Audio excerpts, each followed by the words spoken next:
I spoke at a conference last year, a very smart woman who spoke before me and said, this is our time to create as much wealth for ourselves and our families, and we're going to have to work our asses off to do it. And we know when it's all said and done, our families will be there in the end. And I used to think that way. And I just sat there and I was just so sad because I thought, you have no guarantee of that. And I remember with my kids, they would say, Dad, we don't care about what you do. We don't care about your title. We don't care about the growth of your agency. We want you home. And my oldest son finally said to me one day, you know, Dad, even when you're home, you're not home. He said, you're so far gone, you're not even present, you're not even available. And he's like, you might as well just keep traveling. And those were hard things to hear. But I was pursuing stuff which I thought would make me successful. And in the end, they made me miserable. And in a room this big with this many people, I've got to believe some of you are going, yep.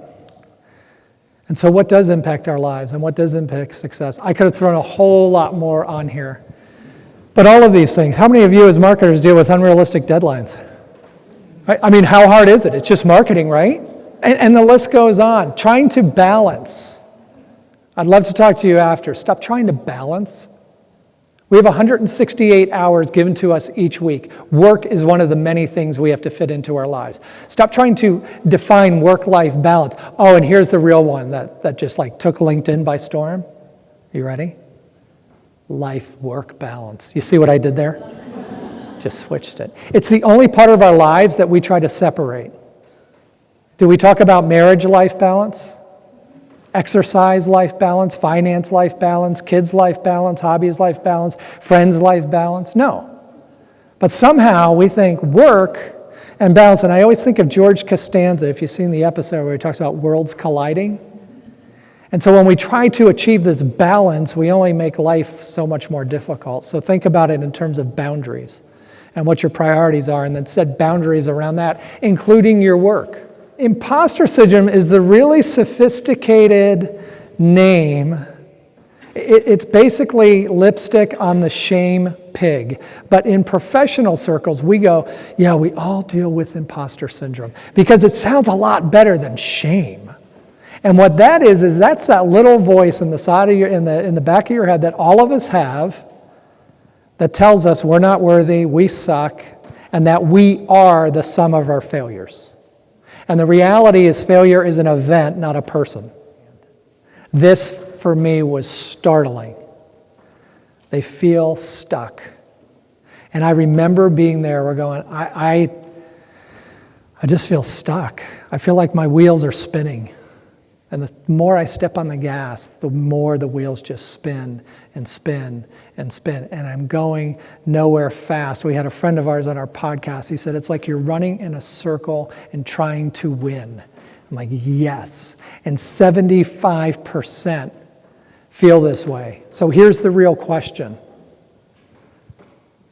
What are you willing and what are you willing to do to change? And here's the thing. Until the pain and the consequence of how you're living, and I'm not suggesting you guys are out living lives of just pure debauchery, but until the pain and consequence of how you're living today outweighs your fear of change, you will never do anything. You'll be quite content, even though you know, I can do better, I can live a better life, I can go get the life you want. Until that scale tips the other way, you'll never do anything.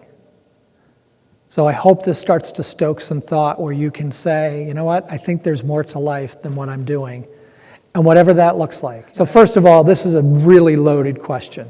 Who are you?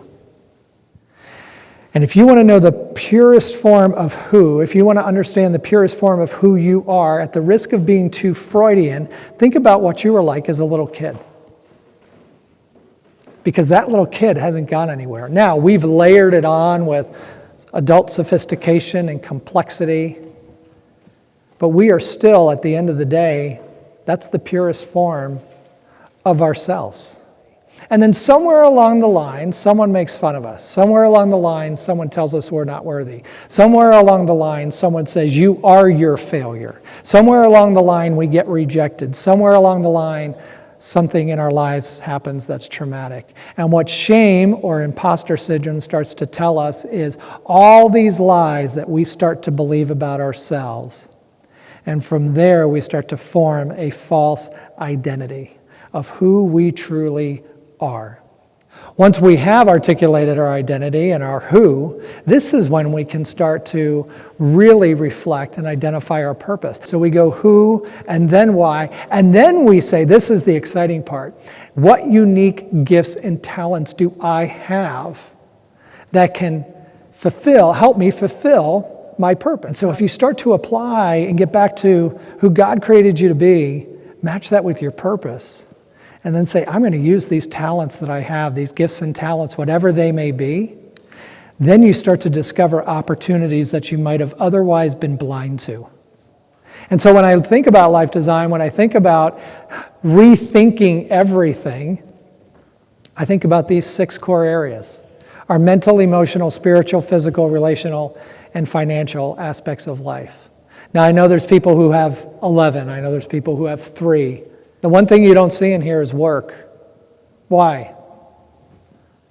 Because work, it can impact our mental health. It can impact our emotional health. It impacts our financial well-being. Sometimes it can make relationships stronger. Sometimes it can fracture relationships. And so again, because we're just human beings, to say, well, I've got my work life and then my life. No, you don't. You have life. And so we have to think about what kind of life we want. What does success look like for us along these key 6 areas? And then start with, what I always start with, in addition to getting back to who God created you to be, your identity, I always start to, what are those things that I value the absolute most? Like, these are the mountains I'm willing to die on, and then put boundaries around those. And so I don't believe in balance, I believe in boundaries. Only you can determine what your life looks like, but for some of you, it's going to require a change. And I love this quote by Carol Burnett. Nobody can change your life for you. If you know you need to change some things, don't let anybody's influence or impact or expectation, especially the expectation, alter your course. And it doesn't have to be all at once. You can make incremental changes. It can be slow, and sometimes it'll be uncomfortable. But again, until the pain and consequence of how you're living outweighs the fear of change, nothing will happen.